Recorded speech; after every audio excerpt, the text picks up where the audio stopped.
Hey, did you go to the wizarding school of close-up magic? Do you find bad guys easier to stab if they have something shiny to look at? I'm gonna make this pencil disappear. Well, congratulations! You might be an Arcane Trickster. But what is an Arcane Trickster? Well, loosen up your mage hand, find a dummy wizard so you can copy off their homework, and be prepared to be an honest, hardworking, upstanding member of society. Just kidding, Mister, it's me, the sneaky trickster. The Arcane Trickster, the sneaky little rogue with a little bit of magic. There aren't many subclasses as universally loved by the community or as mechanically solid as our friend here. The Arcane Trickster combines the best parts of being a devious rapscallion with just a sprinkling of magical mayhem. And in a world of swashbucklers and assassins, you're the kind of rogue that thought, that sounds like a real pain in the ass. Why don't we just audit a few classes at wizard school and let the spellcasting do the hard part? When I think of the Arcane Trickster, I always have this image in my head of a street magician or a con artist. Someone who could convince you they have no magical abilities while picking your pocket with a mage hand. It's a subclass that thrives on misdirection, illusion, and real roguish antics, and for that, it will always have a special place as one of my favorites. But we already talked about the old Arcane Trickster a long time ago, so how has it changed in like the 10 years since it came out? Has the new book been kind to our tricky friend, or has it fallen behind the curve compared to other rogues? Well, just sit back and relax. Grab yourself a bowl of popcorn or mage hand a guy's coin purse and watch as I reveal the tricks of the tricksters. But first, do you need a better way to bring your tokens to life? Are you tired of seeing the same two goblins every time you open your VTT? Well, then you really need to see my friends over at CzePeku. CzePeku are some of the best map makers in the biz, but they recently developed an all-new tool to create custom tokens on the fly. No longer are the days of relying on drab art or some nightmare cutout supplied by Roll20. Now your tokens can be as creative and vibrant as your campaign. With a frankly insane amount of combinations and unmatched versatility, CzePeku brought out the big guns to help out the busiest GMs. But there's no better time to subscribe to CzePeku's tokens because right now you can get this premium membership for just $14 a month. So subscribe right now before March 10th to get a 40% off discount. CzePeku are one of my personal favorite creators out there, and I really hope you love their maps and tokens as much as I do. So hit that link and tell them Yimba sent ya. A huge thanks to CzePeku for sponsoring the show. And now, back to the video. So you want to learn all the tricky tricks of the trade, and that trade being trickery. Well, to do that, you naturally start out as a rogue. Rogues are good at stuff and by default gooder than you, so they get a lot of skills. 4 skills at level 1 is great, but expertise in 2 of them is better, letting you double your proficiency bonus for stuff like sleight of hand, stealth, or deception checks. We also get sneak attack, the rogue staple, allowing us to stack d6s on an attack if we meet the sneak attack criteria, but we're probably going to be using this less often than some other rogues. Don't get me wrong, knowing the perfect place to knife a fool in the back is great, but we're way better at hit and run tactics and using magic to get our way. So we'll be focusing on that later on. In the meantime, we'll pick up Thieves Can't. Thieves can't what? Thieves can't decide what language they want to speak code in, so instead you'll use a combination of all of them, tying together words and phrases from all over the map and getting your point across only to those who speak the can't. But now this means you also pick up an additional language, so you can can't the best you can. Can't. My head hurts. But new to the game and first in my heart are D&D's weapon masteries. And while I have a whole video showing off even more of these bad boys, shameless plug here if you haven't seen it, your roguish training lets you use the mastery properties on 2 types of weapons, which you can hot swap on a long rest. Daggers, rapiers, and short bows are of course rogue staples, but with the new rules, rogues can now also use scimitars and whips, which I think that's super cool. Second level means cunning action, so we can dash, disengage, or hide as a bonus action just like the old rogue, and third level gets us steady aim, which we probably won't use much. The reason being is we just graduated from wizard school, baby! Well, graduated is a strong word. We took some classes, learned some magic, and now have a diploma. Whose name is on the piece of paper is not what's important. What is important is all of these new wizard spells, and there are so many great options to choose from. Arcane Tricksters are now unlimited in the kinds of spells they can grab, which is a fantastic improvement over the 2014 version. And while illusion and enchantment spells may still be what you look to first, don't shy away from amazing utility options like Find Familiar to make a little bird that gives you free sneak attack, or Shield in case you get into a jam. Grease is an amazing spell for tripping up guards and making a quick getaway, or Knock if you're tired of lockpicking every fucking door. Cut! That reminds me, we also get Mage Hand for free, and our version is a little bit special. Not only can we make our Mage Hand invisible for easier pickpocketing, we can cast it as a bonus action and manipulate it as a bonus action, which comes in very handy. Get it? Because it's a hand? Which of course means you can rob them blind and fill them full of arrows at the same time. The classic shoot and loot. But that brings us to 5th level with Uncanny Dodge to spend a reaction to half the damage of one attack, and a brand new ability with Cunning Strike. Part of the fun of being a rogue is all the cool ways you can dispatch your enemies. Essentially, you can now trade d6s from your sneak attack to cause an effect to happen as well. Your 3 options are Poison, which costs 1d6, but coats your blade in something nasty, forcing a hit target to make a con save or be poisoned for a minute. Poison targets have disadvantage on attack rolls and ability checks, so this could be a great way to set up a barbarian for a grapple or make your escape while the bad guy deals with all the barfing.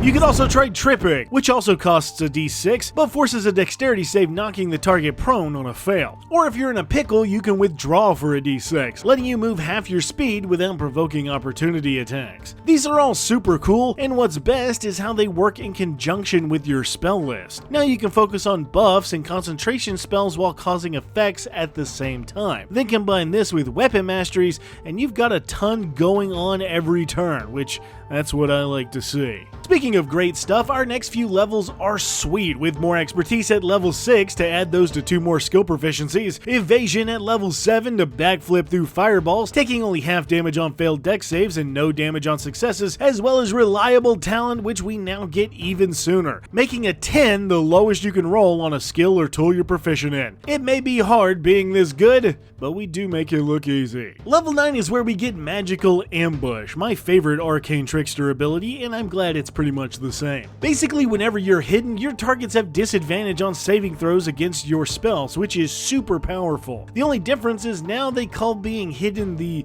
invisible condition, which sounds like a horrible disease. I don't know.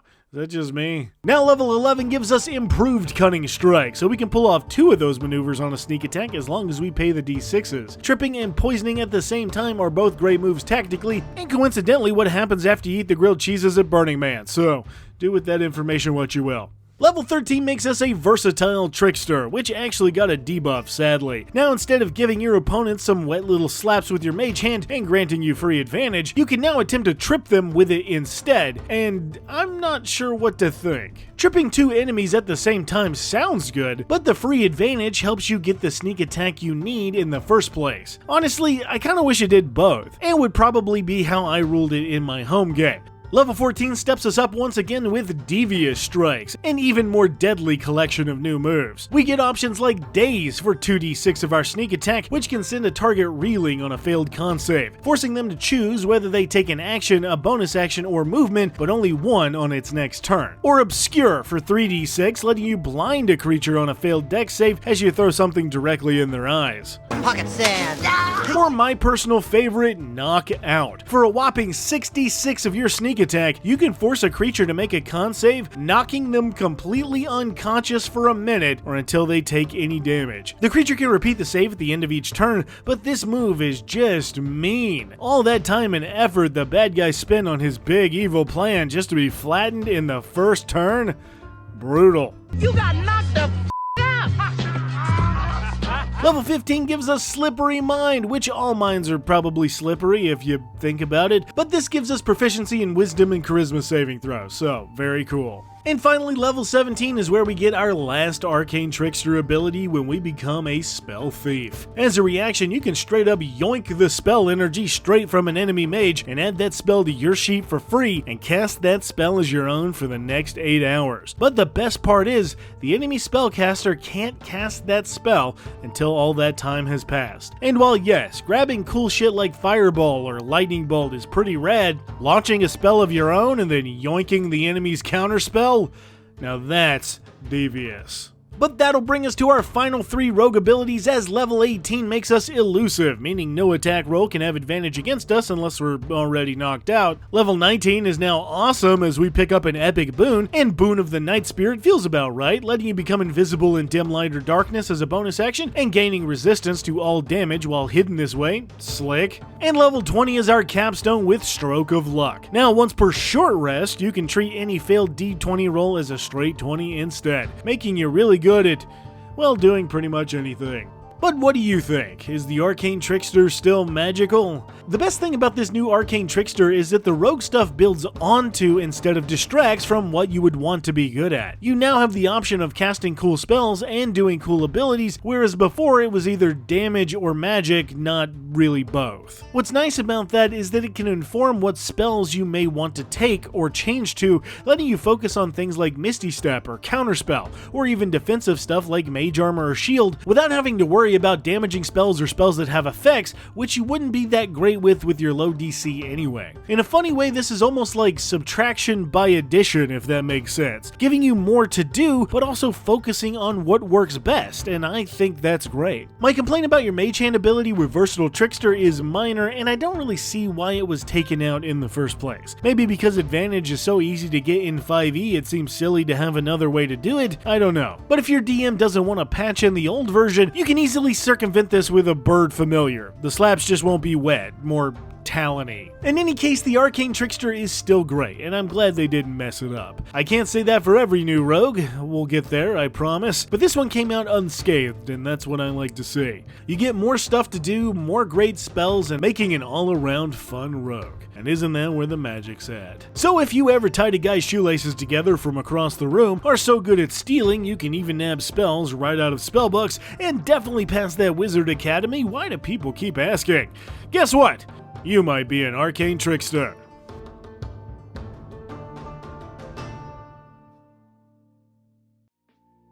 Hey guys, thank you all so much for watching. I've been excited to talk about the Arcane Trickster again since it's been so long, but let me know what you guys think of all the changes down there in the comics. Not all of these episodes are gonna be so positive. I think the new PHB has put out some real stinkers. But tell me which changes you like and all that jazz if you can. You can also hop over to my Patreon and still get the Tournament of Champions adventure right there for just $1 if you sign up for the lowest tier. But this deal won't be around forever, so get that while you can. And of course, a big thanks to my top-tiered patrons who get games DM'd by me.